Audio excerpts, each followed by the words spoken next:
بسم اللہ الرحمن الرحیم۔ السلام علیکم۔ ایک شخص ایک ذبح کی ہوئی مرغی لے کر مرغی فروش کی دکان پر گیا اور کہا کہ بھائی ذرا اس مرغی کو کاٹ کر مجھے دے دو۔ مرغی فروش نے کہا مرغی رکھ کر چلے جاؤ اور تھوڑی دیر بعد آ کر لے جانا۔ اتفاق سے شہر کا قاضی مرغی فروش کی دکان پر آ گیا اور دکاندار سے کہا کہ یہ مرغی مجھے دے دو۔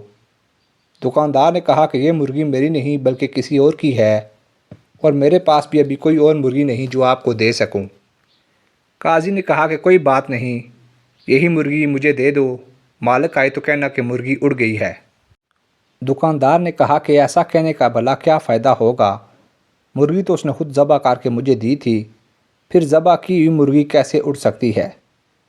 قاضی نے کہا میں جو کہتا ہوں اسے غور سے سنو، بس یہ مرغی مجھے دے دو، اس کے مالک سے یہی کہو کہ تیری مرغی اڑ گئی ہے، وہ زیادہ سے زیادہ تمہارے خلاف مقدمہ لے کر میرے پاس ہی آئے گا۔ دکاندار نے کہا کہ اللہ سب کا پردہ رکھے اور مرغی قاضی کو پکڑا دی۔ قاضی مرغی لے کر نکل گیا تو مرغی کا مالک بھی آ گیا اور دکاندار سے کہا کہ کیا مرغی کاٹ دی ہے؟ دکاندار نے کہا میں نے تو کاٹ دی تھی مگر آپ کی مرغی اڑ گئی ہے۔ مرغی والے نے حیران ہو کر پوچھا بھلا وہ کیسے؟ میں نے خود ذبح کی تھی، اڑ کیسے گئی ہے؟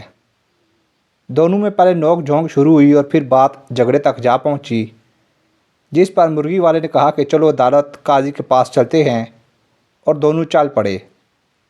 دونوں نے عدالت جاتے ہوئے راستے میں دیکھا کہ دو آدمی لڑ رہے ہیں، ایک مسلمان ہے جبکہ دوسرا یہودی۔ چھڑانے کی کوشش میں دکاندار کی انگلی یہودی کی آنکھ میں جا لگی اور یہودی کی آنکھ ضیاء ہو گئی۔ لوگوں نے دکاندار کو پکڑ لیا اور کہا کہ عدالت لے کر جائیں گے۔ دکاندار پر 2 مقدمے بن گئے۔ لوگ مرغی فروش کو لے کر جب عدالت کے قریب پہنچ گئے تو مرغی فروش اپنے آپ کو چھڑا کر بھاگنے میں کامیاب ہو گیا، مگر لوگوں کے پیچھا کرنے پر قریبی مسجد میں داخل ہو کر مینار پر چڑھ گیا۔ لوگ جب اس کو پکڑنے کے لیے مینار پر چڑھنے لگے تو اس نے چھلانگ لگائی تو ایک بوڑھے آدمی پر گر گیا جس سے وہ بوڑھا مر گیا۔ اب اس بوڑھے کے بیٹے نے بھی لوگوں کے ساتھ مل کر اس کو پکڑ لیا اور سب اس کو لے کر قاضی کے پاس پہنچ گئے۔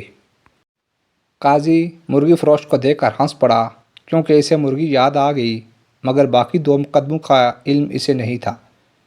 جب قاضی کو 3 مقدموں کے بارے میں بتایا گیا تو اس نے سر پکڑ لیا۔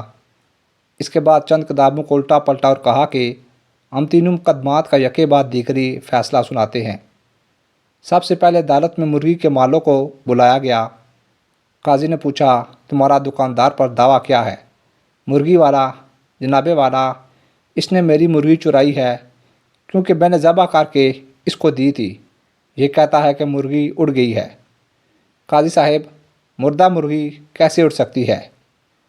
قاضی کیا تم اللہ اور اس کی قدرت پر ایمان رکھتے ہو؟ مرغی والا جی ہاں، کیوں نہیں؟ قاضی کیا اللہ تعالیٰ وہ سیدھا ہڈیوں کو دوبارہ زندہ کرنے پر قادر نہیں؟ تمہاری مرغی کا زندہ ہو کر اڑنا بھلا کیا مشکل ہے؟ یہ سن کر مرغی کا مالک خاموش ہو گیا اور اپنا مقدمہ واپس لے لیا۔ قاضی دوسرے مدعی کو لاؤ۔ یہودی کو پیش کیا گیا تو اس نے عرض کیا کہ قاضی صاحب اس نے میری آنکھ میں انگلی ماری ہے جس سے میری آنکھ ضیاء ہو گئی، میں بھی اس کی آنکھ میں انگلی مار کر اس کی آنکھ ضیاء کرنا چاہتا ہوں۔ قاضی نے تھوڑی دیر سوچ کر کہا مسلمان پر غیر مسلم کی دیت نصف ہے، اس لیے پہلے یہ مسلمان تمہاری دوسری آنکھ بھی پھوڑے گا، اس کے بعد تم اس کی ایک آنکھ پھوڑ دینا۔ یہودی بس رہنے دیں، میں اپنا مقدمہ واپس لیتا ہوں۔ قاضی تیسرا مقدمہ بھی پیش کیا جائے۔ مرنے والے بوڑھے کا بیٹا آگے بڑھا اور عرض کیا کہ قاضی صاحب اس نے میرے باپ پر چھلانگ لگائی جس سے وہ مر گیا۔ قاضی تھوڑی دیر سوچنے کے بعد بولا ایسا کرو تم لوگ اسی مینار پر جاؤ اور مدعی اس مینار پر چڑھ کر اس مرغی فروش پر اسی طرح چھلانگ لگا دے جس طرح مرغی فروش نے اس کے باپ پر چھلانگ لگائی تھی۔ نوجوان نے کہا قاضی صاحب اگر یہ دائیں بائیں ہو گیا تو میں زمین پر گر کر مر جاؤں گا۔ قاضی نے کہا یہ میرا مسئلہ نہیں، میرا کام عدل کرنا ہے، تمہارا باپ دائیں بائیں کیوں نہیں ہوا؟ نوجوان نے اپنا دعویٰ واپس لے لیا۔ نتیجہ اگر آپ کے پاس قاضی کو دینے کے لیے مرغی ہے تو پھر قاضی بھی آپ کو بچانے کا ہر ہنر جانتا ہے۔ اللہ تعالیٰ ایسے قاضیوں کے شر سے محفوظ رکھے۔ آمین یا رب العالمین۔